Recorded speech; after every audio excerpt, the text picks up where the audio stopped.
Brandon Lewis here with your weekly rundown of illegal alien crimes. I kid you not, there are so many now, we have to put them in as bullet points and not separate stories. Self-identified witches are planning Cookeville Christmas parade.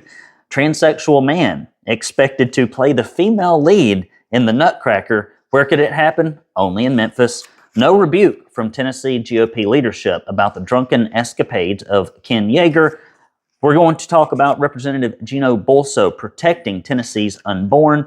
Elaine Davis says it's time to cut the grocery tax and to expand our First Amendment rights. Healthcare company knowingly violates code by denying nurse vaccine exemptions per state law. In a case of a Tennessee illegal alien accused of murdering girlfriend moves to the grand jury. This is Brandon Lewis, the 10-Con Big 7 with the Tennessee Conservative, our state's largest conservative news alternative. If you would like to get on our newsletter list, please do go to TennesseeConservativeNews.com, hit that subscribe button, or you can text the word news to 423-205-5600. That's 423-205-5600. It will put you right into the newsletter if you follow the prompts.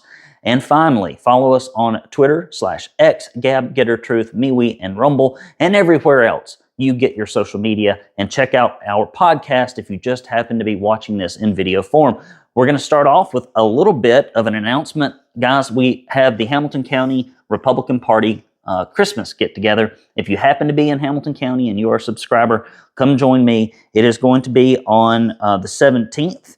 That is a Tuesday, I believe, at St. John's Restaurant in downtown Chattanooga. 25 in advance, 30 at the door. You can RSVP to HCGOP at hcgop.com. Again, that's HCGOP at hcgop.com. So stay tuned for more details. Also, to put a bug in your ear, if you are from my neck of the woods, reorganization is happening with the Hamilton County Republican Party. And so keep your ears open and your eyes open for announcements about that as it comes out, because you do need to participate in that. And I will tell you how, because we need to make sure that our Republican Party is firmly positioned to keep our county from turning purple and then blue. And many of you who live in metro counties have the exact same problem. And the only way that we can maintain conservatism in our counties with those blue city centers is to be vigilant in the outskirts and within. Mailbag, guys. Got some notes here. Oh, look at that little Christmas card. Says, love, peace, and happiness. May all the gifts of the wonderful season be yours. Merry Christmas and blessings throughout. Jeannie, thank you very much, Jeannie. We have got, thank you, Brandon, and your staff for giving all that you have this entire year toward exposing the truth and giving a right perspective to all who would have ears to hear. May the Lord continue to provide, protect, and bless and multiply your resources. And this is from Jim and Tracy. And whoa, there's some great supporters. You know who you are. Could not do it without you. Thank you very much. Another little nice note came in the mail here. Merry Christmas and Happy New Year to all the Tennessee Conservative staff. Keep up the good work in 2025. Ray, woo, got me another Christmas card. Says, I'm thankful for you and your efforts. I'm not in a position to aid more. This is somebody who gives us gifts, and we appreciate it. Not everybody can give a big gift. But if everybody chips in, we can have conservative media in our state. But I do act once a month for conservatives. Merry Christmas to you and yours. Donna, thank you very much. That's also my mother's name. And then finally, from one of our biggest and best supporters, we've got this note here. Howdy, Brandon. Please use this money however you choose. However, Adelia in Nashville would be a high priority. Thanks for everything you do for we, the people. And this is from Dan. And Dan, you know who you are. Guys, let's get right into the stories here. This week's rundown of illegal alien crimes across the state. I kid you not, we just have to read them in bullet points. It used to be we ran a couple of stories a week, but man, and these are just the ones we can catch. Number one, in Davidson County, an 18-year-old male was arrested on misdemeanor charges of alcohol consumption under the age of 21, public intoxication, and possession of a handgun while under the influence. He was also charged with felony or theft of a firearm. Both of the alcohol-related charges as well as the firearm theft charges were dropped. Why? I don't know. At the request of the state, that he was found guilty of possession while under the influence and was sentenced and only charged with $317 in court costs. In Knox County, a 34-year-old male was arrested and charged with 8 counts of reckless endangerment with a deadly weapon. His arrest came after he fired shots in the direction of police officers. This is a smart one. These are the people that Trump's talking about when they empty out the jails. They were attempted to detain suspects in connection with an earlier shooting. He was given a $1,000 bond on each account. Number 3, also in Knox County, a 20-year-old male was arrested for aggravated burglary, jailed with $20,000 bond. And again, Knox County, 2 illegal aliens, a man and a woman, were arrested for violating Organized Retail Crime Prevention Act. And one more in Davidson County, a 24-year-old male was arrested for the theft of a firearm. He was booked under the Correctional Development Center with a $1,500 bond, had a lot of drug paraphernalia, etc. All of the above immigration detainer holders mean that they should remain in police custody until they're turned over to Immigration and Customs. But with Biden still in office, I doubt they're picking these people up. You know, Todd Warner has an excellent bill that essentially says if they have a detainer and we arrest them, that we will hold them for the maximum amount of time, which I think is 48, 72 hours, something like that. And then we will transport them to a sanctuary city and withhold from the federal government in the form of a gas tax what it costs us to transport them. And I think that's a great idea. Here we go. If you think the end of time is near, if you read the Revelation and you're like, what the heck's going on? Here's a good one for you. Right here in dark red Tennessee, right? This is self-identified witches planning Cookeville Christmas parade. So I don't understand. Most Christians would not have a Satan worship parade, right? Most Christians would not do that. It would not make any sense. So why would witches and people who do not believe in Christ, do not believe in the scriptures, want to co-opt Christmas? It's because that's what the evil one does, right? You take good institutions, you turn them into evil institutions. You take truth, you turn them into lies. According to concerned residents, Cookeville Mayor Lauren Wheaton happily turned over the planning of the parade to at least one member of Cookeville's often coven. Okay, that's a gathering of witches. After wresting control of the parade from area churches, Cookeville Mayor Lauren Wheaton.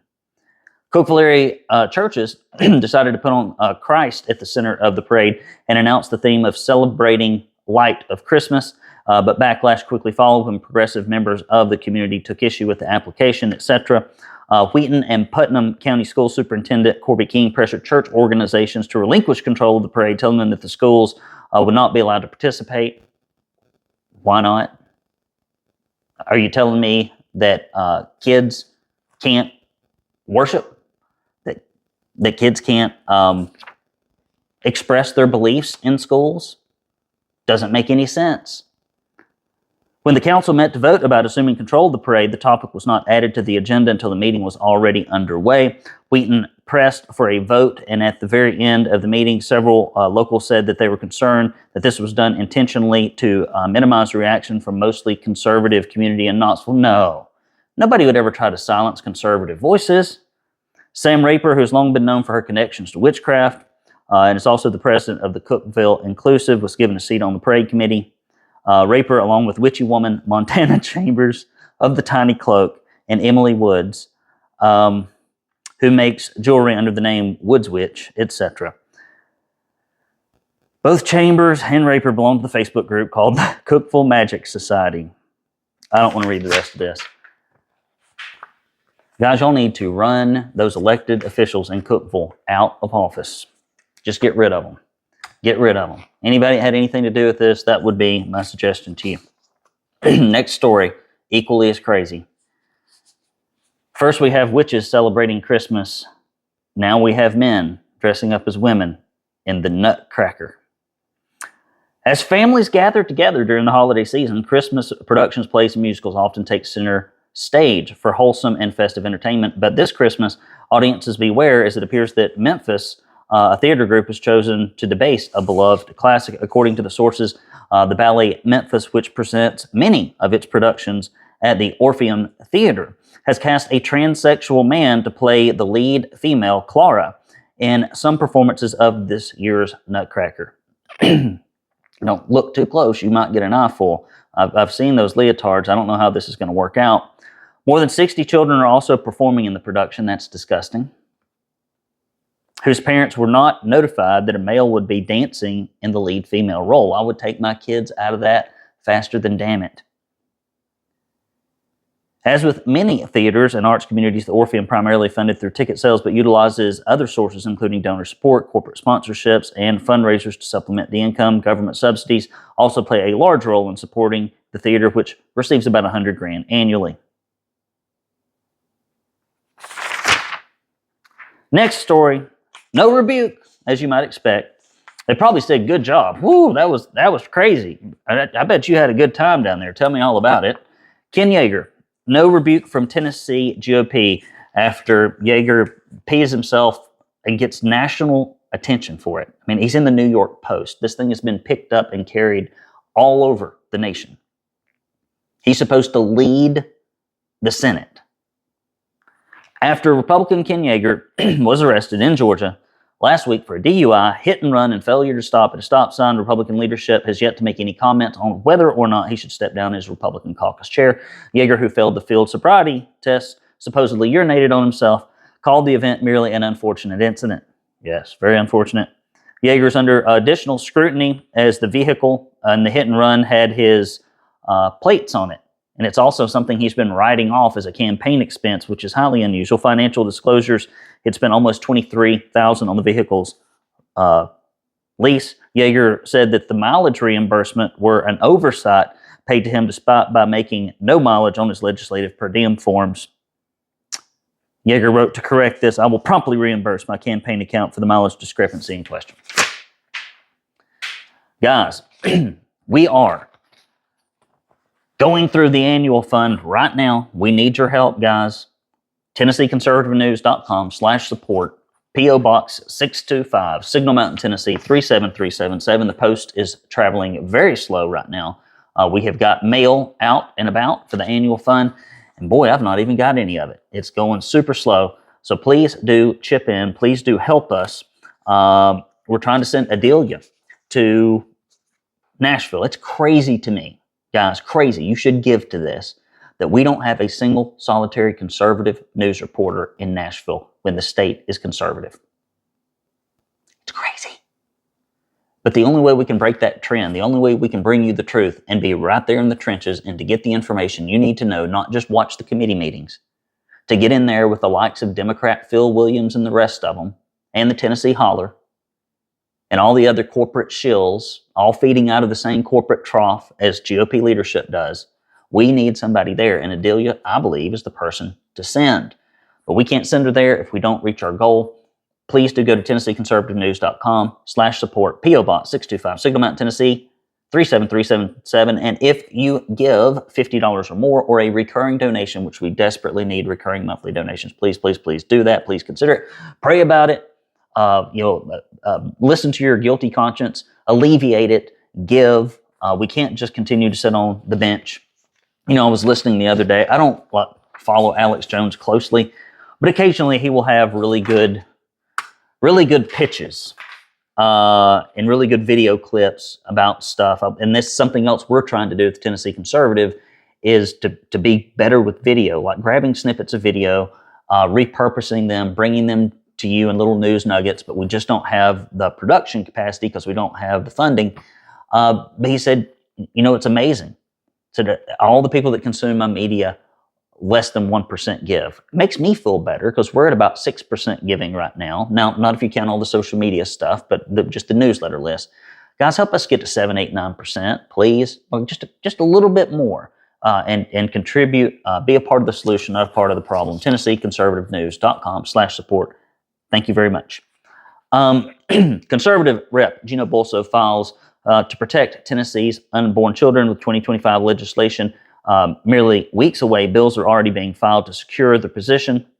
Representative Gino Bulso filed House Bill 26, entitled the Child Protection Act of 2025, which essentially says that human life begins at fertilization, and unborn child is entitled to the full and equal protection of the laws that prohibit violence against any other person. He also says a manufacturer, distributor, seller, etc. of abortion-inducing drugs can be fined, or that rather the injured parties, meaning the next of kin of the aborted child, can sue and have standing for up to $5 million. And the whole point of this is to deter these companies that are trying to make money off murdering babies. Crazy to be in that business, in my opinion. That's a crazy business to be in. What do you do for a living there? Well, I murder babies. Make a pretty good living at it, too. What? It's the days we live in. Now, similarly, you've got a bunch of Democrats filing reproductive freedom acts, which basically say the exact opposite. Fertilized eggs, embryos, fetus does not have independent or derivative rights in Tennessee. I've heard, I don't know if it's true or not, this is rumor, but we'll know soon, that the American Medical Association, not American Medical Association, they're bad enough, the Tennessee Medical Association is going to be bringing a bill to weaken abortion, which doesn't surprise me. They're a left-leaning organization. Almost all big medical in Tennessee is.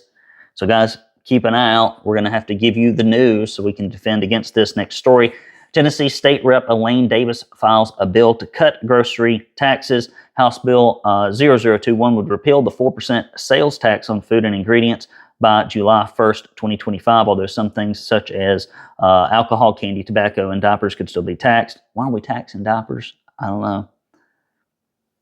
Although Davis's bill has gained support from Republican leadership, its financial implications remain uncertain. A 3-month grocery tax holiday cost the state $288 million in revenue, and a permanent repeal is expected to result in significant fiscal impact. Right now, I believe that we're only one of 13 states that taxes groceries, and with a lot of the combined taxes locally, it can get up pretty darn high. Next story. Healthcare company knowingly violates code by denying nurse vaccine exemptions per state law. A healthcare company hiring in Tennessee is knowingly violating state law by denying exemptions for COVID-19 vaccines, according to a Tennessee nurse.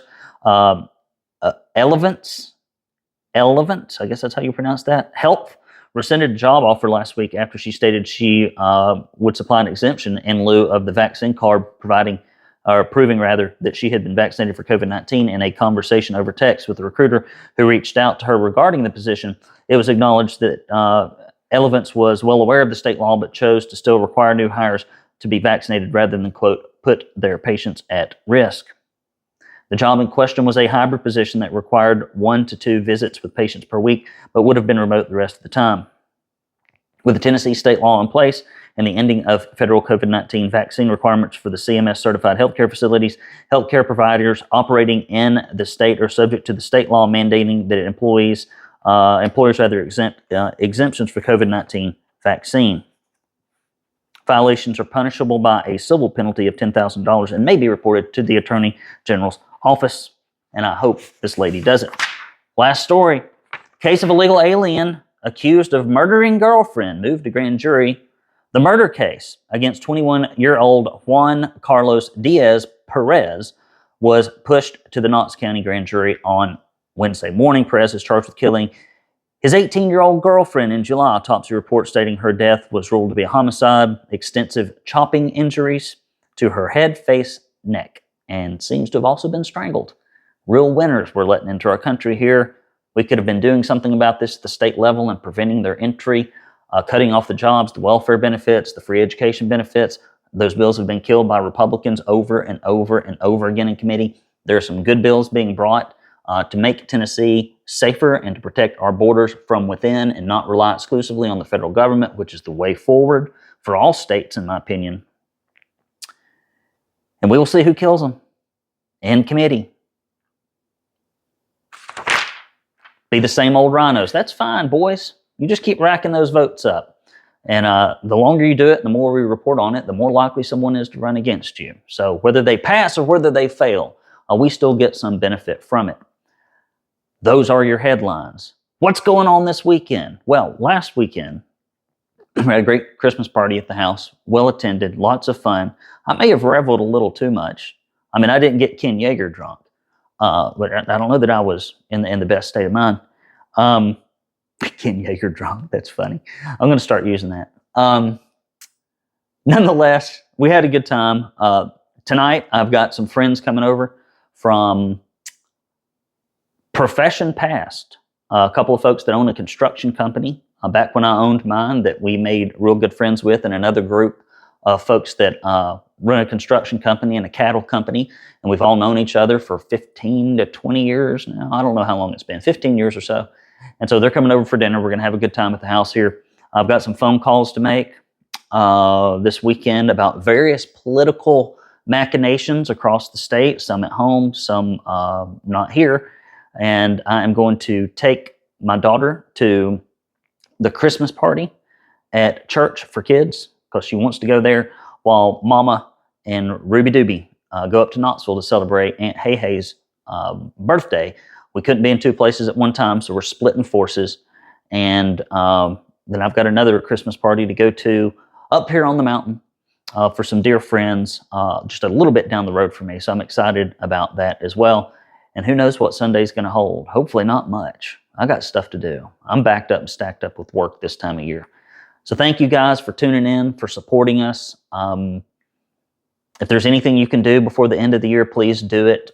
We are on this teetering point with being able to send Adelia. If I send her, it will be a little bit of a leap of faith as we stand right now. I would rather not feel like I'm gambling as much, but have a little bit more certainty. So if there's anything you can do, become a monthly contributor. We will continue to be the only voice for conservatism in the state of Tennessee that's looking out for your best interest, but we can't do it alone and we can't do it without funding. So please chip in there and help. Guys, love you, mean it. Merry Christmas, Feliz Navidad, Mela Kalikimaka. Hope you have a great holiday season. I will talk to you next time. It's old BL saying he loves you and signing out. Talk to you next week.